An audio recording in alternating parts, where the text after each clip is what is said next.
Hello and welcome guys, আমার নাম Tom Ghosh, তোমরা দেখছো স্মার্ট স্টাডি। সো সবাইকে জানাই শুভ বিজয়ের শুভেচ্ছা। ঠিক আছে, তো আবার কিন্তু আসা যাক কিন্তু মূল স্রোতে। গ্রুপ সি গ্রুপ ডির যে ফর্ম ফিল আপের বিষয়টা, সেটা কিন্তু পেন্ডিং করে দেওয়া হয়েছিল। এবার পেন্ডিং এর পর নেক্সট কবে আসতে পারে, দেখো পুজোর পর অর্থাৎ লক্ষ্মী পুজোর পরে কিন্তু তোমরা একটা নতুন নোটিফিকেশন ডাব্লিউবিএসএসসির অফিসিয়াল ওয়েবসাইটে তোমরা দেখতে পাবে। ঠিক আছে, সেইখানে কি লেখা থাকতে পারে, সেখানে কিন্তু তোমাদের ফর্ম ফিল আপ শুরু থেকে ক্লোজ উইন্ডো, এডিট উইন্ডো থেকে শুরু করে টোটালসটা কিন্তু দেওয়া থাকবে এবং সিলেকশন প্রসেস নতুন একটা নোটিফিকেশন আসবে। যখনই নোটিফিকেশন আসবে সবার আগে কিন্তু স্মার্ট স্টাডি চ্যানেলের মাধ্যমে তোমরা কিন্তু পেয়ে যাবে। এবং এরপরে যে ফর্ম ফিল আপ, সেই ফর্ম ফিল আপটা কীভাবে করবে স্টেপ বাই স্টেপ ভিডিও আমি কিন্তু তোমাদের জন্য আনবো। তো অবশ্যই চ্যানেলটা ইম্পর্টেন্ট, সাবস্ক্রাইব করো এবং একটা লাইক সাথে হাইপ এবং কমেন্ট করো। ঠিক আছে, তো অবশ্যই ভিডিও চ্যানেল নতুন হলে বারবার বলছি চ্যানেলটাকে সাবস্ক্রাইব করে লাইক কমেন্ট শেয়ার করে দাও বন্ধুদের মধ্যে। তো চলো আজকে মূল ভিডিও, যেটা মূল শুরুতে ফিরে আসা যাক।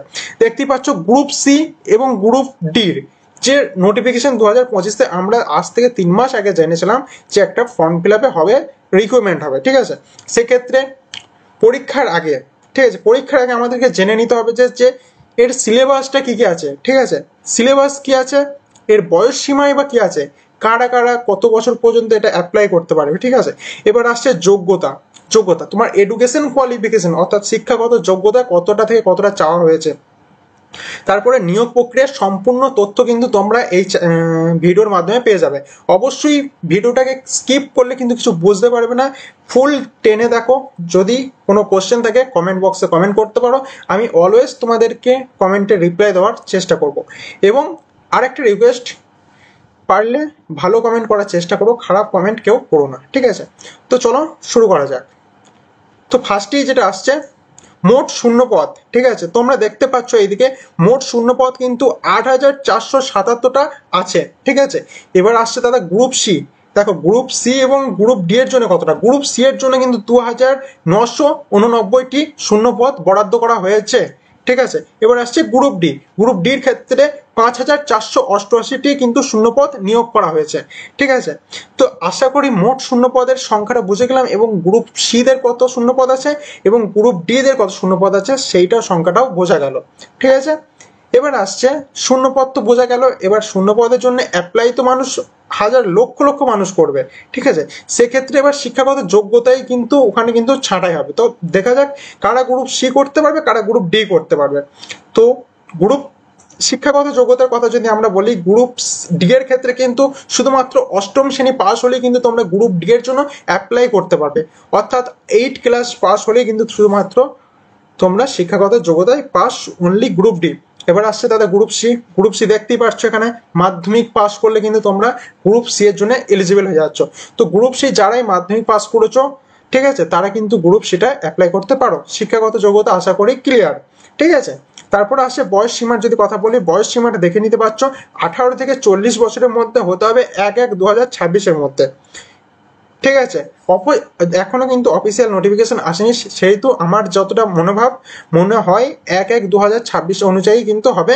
আগের যতগুলো ফর্ম ফিল আপের প্রসেস হয়েছে, সেখানে রেল থেকে শুরু করে আরও যে রিক্রুটমেন্ট হয়েছে, সেম বয়স সীমা বেঁধে দেওয়া হয়েছিল 1/1/2026। সেক্ষেত্রে 18 থেকে 40 বছর বয়সে পর্যন্ত করতে পারবে। তারপরে তোমাদের যদি এসটি এসসি থাকে সেক্ষেত্রে 5 বছরের ছাড় পাবে। ওবিসিটা 3 বছরের, পিডব্লিউডি 8 বছরের ছাড় পাবে। ঠিক আছে, আশা করছি বুঝতে পারলে। জেনারেলদের কিন্তু 18 থেকে 40 একদম বাধা। ঠিক আছে, ওবিসি থেকে থাকলে ওবিসি অবশ্যই সার্টিফিকেট থাকতে হবে। ঠিক আছে, এসটি এসসিদের ক্ষেত্রেও কিন্তু সার্টিফিকেট মাস্ট এবং 5 বছর। বুঝতে পারলে, আশা করছি বোঝা গেল। এরপর যেটা আসছে বয়স সীমার পর আমাদের কি কথা বলবো। তো এবার আসা যাক লিখিত পরীক্ষায় সিলেবাস কি কি থাকতে পারে। দেখো গ্রুপ সি যারা পরীক্ষা দেবে তাদের কিন্তু মোট সাবজেক্ট থাকছে 4টে। কি কি? ফার্স্ট থাকছে গণিত। গণিত থেকে তোমরা পেয়ে যাচ্ছ 15 নাম্বার। জেনারেল নলেজ, ঠিক আছে, জেনারেল নলেজ থেকে তোমরা পেয়ে যাচ্ছ 15 নাম্বার। কারেন্ট অ্যাফেয়ার্স থেকে পেয়ে যাচ্ছ তোমরা 15 নাম্বার। ঠিক আছে, এবার আসছে ইংরেজি থেকে 15 নাম্বার। তো আশা করছি যে সমস্ত স্টুডেন্টরা মাধ্যমিক পাস করেছে তাদের কিন্তু এইগুলো কমন বিষয়। ঠিক আছে, এই গণিত এবং ইংরেজি এই দুটো কিন্তু থাকবেই। সেক্ষেত্রে জেনারেল নলেজ চাকরির ক্ষেত্রে মাস্ট। ওকে, তারপরে এবার আসছি গ্রুপ ডি এর ক্ষেত্রে। গ্রুপ ডি এর ক্ষেত্রে কিন্তু একটা মজার ব্যাপার হচ্ছে কিন্তু ইংরেজি, অর্থাৎ ইংরেজি সাবজেক্টটা কিন্তু তোমাদের নেয়। ঠিক আছে, কি কি আছে? গণিত আছে, জেনারেল নলেজ আছে, কারেন্ট অ্যাফেয়ার্স আছে। টোটালটা থেকে 15 করে আমরা পেয়ে যাচ্ছি। সময় কিন্তু একদম 1 ঘন্টা পাবে। ঠিক আছে, কোনো নেগেটিভ মার্কিং নাই, এটা একটা বিশাল বড় প্লাস পয়েন্ট। সত্যি এটা একটা খুবই গুরুত্বপূর্ণ বিষয়, কোনো নেগেটিভ মার্কিং নেই। ঠিক আছে, তো আশা করছি পরীক্ষার সিলেবাস থেকে শুরু করে সিলেবাসটা কি কি থাকতে পারে সেটা জেনে গেলে। এবার আসছে রিক্রুটমেন্টের প্রসেস। দেখো, রিক্রুটমেন্টের প্রসেস বলতে গেলে এই যে গ্রুপ সি রিক্রুটমেন্টের প্রসেস, লিখিত পরীক্ষা হবে 60 নম্বরে। ঠিক আছে, তোমরা দেখতেই পাচ্ছ লিখিত পরীক্ষা হবে 60 নম্বরে। একাডেমিক যোগ্যতা হিসেবে থাকবে 10 নাম্বার। ঠিক আছে, টাইপিং টেস্টে থাকবে তোমাদের 25 নম্বর, ইন্টারভিউতে 5 নাম্বার। ওকে, এটা গেল গ্রুপ সি এর ক্ষেত্রে। গ্রুপ সি অবশ্যই মাধ্যমিক লেভেলের, মানে এডুকেশনটা একটু মিডিয়াম। ঠিক আছে, সেক্ষেত্রে এইগুলো কমন ব্যাপার। এবার আসছে গ্রুপ ডি এর রিক্রুটমেন্টের প্রসেস। এখানে লিখিত পরীক্ষা তোমরা দেখতে পেলে আগে 45। ঠিক আছে, এবার ইন্টারভিউতে 5, টোটাল 50 নাম্বারে তোমাদের কিন্তু এটা পুরো প্রসেসটাকে কমপ্লিট করে দেওয়া হবে গ্রুপ ডি এর ক্ষেত্রে। ঠিক আছে, তো এবার যেটা আসছে, আমি তোমাদের সাথে আরেকটা ব্যাপার শেয়ার করে দিতে চাই। যারা এই গ্রুপ সি গ্রুপ ডির ফর্ম ফিল আপের জন্য আবেদন করবে, অবশ্যই বারবার বলছি চ্যানেলে নতুন হলে চ্যানেলটাকে সাবস্ক্রাইব করো। এরপর তোমাদের যখন ফর্ম ফিল আপ শুরু হবে, ফর্ম ফিল আপের স্টেপ বাই স্টেপ ভিডিও কিন্তু তোমরা এই স্মার্ট স্টাডি চ্যানেলের মাধ্যমে পেয়ে যাবে। এবং বারবার বলছি চ্যানেলে নতুন হলে সাবস্ক্রাইব করো, এবং অবশ্যই একটা লাইক, সাথে হাইপ এবং কমেন্ট শেয়ার করে দাও। ঠিক আছে, কেননা তোমাদের একটা কমেন্ট এবং শেয়ারে আমাদের আরো মোটিভেট করে আরো এরকম ভিডিও আনার জন্য। তো আজকে এই পর্যন্তই। Thanks for watching.